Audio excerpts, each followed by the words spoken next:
চাচার কাছে দায়িত্ব বুঝে দিয়ে যায়। ভাই এত সোজা না।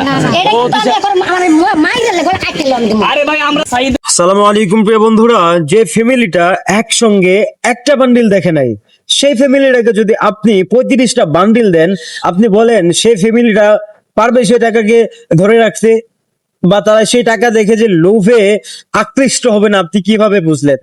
আমার তো মনে হয় আবু সাইদ আরো বেশি দিন বাঁচত, বাট এই টাকার লোভে পড়ে তার দুলাভাই এবং তার বোন, আপন বোন, রক্তের বোন, তারা অন্ধ হয়ে গেছিল। তারা খালি ভাবতেছিল যে আবু সাইদ মরলে পরেই আমরা কিছু টাকা এখান থেকে সরাতে পারি। হ্যাঁ, সেটাই করছে তার বোন। তার নিজের অ্যাকাউন্টে, নিজের ব্যাংকে ঢুকায় রাখছে টাকা। এখন আবু সাইদের তিনটা বাচ্চার ভবিষ্যৎ কি? আবু সাইদ যদি দুনিয়ার মধ্যে বেঁচেই থাকতো তাহলে তার ফ্যামিলির জন্য তার জীবনটা উৎসর্গ করতো, তার বাচ্চাদের জন্য সে বাঁচতে চাইছিল, তার বাচ্চাদের জন্য জীবনটা উৎসর্গ করতো। আজকে সে নাই, বাচ্চাদের ভবিষ্যতের জন্যই সে বেঁচে থাকতো। আজকে সে ব্যক্তিটা নাই, সে ব্যক্তিকে যারা ভালোবেসে টাকা পয়সা দিচ্ছে, সে টাকাগুলো হকদার একমাত্র তার সন্তান এবং তার ওয়াইফ।